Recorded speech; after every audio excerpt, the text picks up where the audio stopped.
দৃষ্টিভংগীৰ সৈতে স্পষ্ট নহয় মই আপোনাৰ জৰিয়তে তেখেতসকলক স্পষ্ট কৰি দিওঁ যে আজি উত্থাপন কৰা বিধেয়কখনে ৰাষ্ট্ৰীয় শিক্ষানীতি 2020 ভাল নে বেয়া 2020 চনৰ ৰাষ্ট্ৰীয় শিক্ষানীতি আমাক লাগে নে নালাগে সেই লৈ বিতৰ্ক কৰিবলৈ বিচৰা নাই আজি উত্থাপন কৰা বিধেয়কখনে কেৱল মাত্ৰ আঞ্চলিক ভাষা সম্পৰ্কীয় দৃষ্টিভংগীয়ে ভাৰতবৰ্ষত বিভেদনকামী মনোভাৱৰ সৃষ্টি কৰিব নেকি সেয়াহে আজি বিতৰ্কৰ বিষয় মান্য অধ্যক্ষমহোদয় শিক্ষানীতিৰ 22.5 নম্বৰ অনুচ্ছেদত উল্লেখ কৰা আছে বৰ্তমান সময়ত ভাৰতবৰ্ষত দুৰ্যোগপূৰ্ণ ভাষাসমূহৰ কথা ইউনেস্কোই ইতিমধ্যে ঘোষণা কৰা ভাৰতৰ 197টা দুৰ্যোগপূৰ্ণ অথবা এনডেঞ্জাৰ্ড ভাষাৰ কথা মান্য অধ্যক্ষমহোদয় সেইটো অনুচ্ছেদতে স্পষ্টকৈ উল্লেখ কৰা আছে যে এই দুৰ্যোগপূৰ্ণ ভাষাসমূহ ৰক্ষা কৰাৰ স্বাৰ্থত সুপৰিকল্পিত সংৰক্ষণ আৰু সংবৰ্ধনৰ ব্যৱস্থা কৰাৰ কথা মান্য অধ্যক্ষমহোদয় সেই সুপৰিকল্পিত সংৰক্ষণ আৰু সংবৰ্ধনেই নেকি আজি তেওঁলোকে কোৱা সেই তথাকথিত বিভেদকামী মনোভাৱ মান্য অধ্যক্ষমহোদয় শিক্ষানীতিৰ 22.7 অনুচ্ছেদত উল্লেখ কৰা আছে আঞ্চলিক ভাষাক ৰক্ষা কৰাৰ স্বাৰ্থত উপযুক্ত পাঠ্যপুথি তথ্যপুথি ভিডিঅ' আদি ব্যৱস্থা কৰাৰ লগতে বিদেশৰ অনুবাদিত তথ্যপুথি যোগান ধৰাৰ কথা 22.12 অনুচ্ছেদত উল্লেখ কৰা আছে যে বিশ্ববিদ্যালয়সমূহত আঞ্চলিক ভাষাৰ বিভাগসমূহ অন্তৰ্ভুক্তি কৰাৰ কথা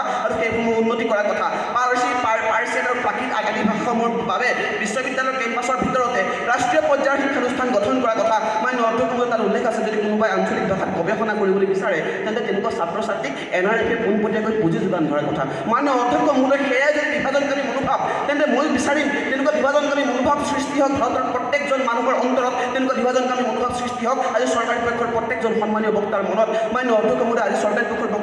বক্তাসকলে উত্থাপন কৰা বিধেয়কখনে যি মনোভাৱ পোষণ কৰিছে সেই মনোভাৱৰ জৰিয়তে কাইলৈ যদি TMPK নামৰ সংগঠনটোৱে নিজৰ মিচিং ভাষা হৈ মাত মাতে কাইলৈ যদি সদৌ অসম দেউৰী ছাত্ৰ সন্থাই নিজৰ দেউৰী ভাষাৰ বাবে মাত মাতে তেন্তে তেওঁলোককো বিভেদকামী মনোভাৱৰ উৎস বুলি চিনাকি দিয়া হ'ব মই এনেকুৱা এখন দেশৰ নাগৰিক যিখন দেশৰ সংবিধানখনে আমাৰ দেশখনক এখন সাৰ্বভৌম গণৰাজ্যৰূপে স্বীকৃতি দিছে মান্য অধ্যক্ষমহোদয় মোৰ ভাৰতবৰ্ষৰ সাৰ্বভৌমত্বই কয় যে দেশখনৰ ভিতৰত যদি কোনো মানুহে চৰকাৰৰ বিৰুদ্ধে প্ৰতিবাদ কৰে সেই প্ৰতিবাদে কেতিয়াও সম্পূৰ্ণ ৰাষ্ট্ৰ ব্যৱস্থাটো ভাগি ছিগি থানমান হৈ যোৱাটো নুবুজায় মান্য অধ্যক্ষমহোদয় মই মোৰ দেশৰ সাৰ্বভৌমত্বক সন্মান কৰি আজি বিৰোধিতা কৰিছোঁ উত্থাপন কৰা বিধেয়কখন মান্য অধ্যক্ষমহোদয় চৰকাৰী পক্ষৰ বক্তাসকলে দাক্ষিণাত্য ৰাজ্যকেইখনৰ কথা কৈছে মই তেখেতসকলক মনত পেলাই দিবলৈ পালে ভাল পাম সেই পুত্ৰী শ্ৰীমূলৰ কথা আজি পুত্ৰী শ্ৰীমূলে নিজৰ আঞ্চলিক ভাষা সংস্কৃতিৰ স্বাৰ্থত একেৰাহে 56 দিন অনশন কৰি মৃত্যুমুখত পৰিছিল কিন্তু মৃত্যু পৰ্যন্ত কেতিয়াও বিভেদকামী মনোভাৱৰ কথা কোৱা নাছিল তামিলনাডুৰ মুখ্যমন্ত্ৰীজনৰ কথা ক'বলৈ বিচাৰিম যি বৰ্তমান দাক্ষিণাত্য ৰাজ্যকেইখনৰ আন্দোলনৰ পৃষ্ঠপোষক কিন্তু তেওঁ কেতিয়াও মান্য অধ্যক্ষমহোদয় নিজৰ আঞ্চলিক ভাষাৰ কথা চিন্তা কৰি এখন পৃথক ৰাষ্ট্ৰৰ কথা দাবী কৰা নাই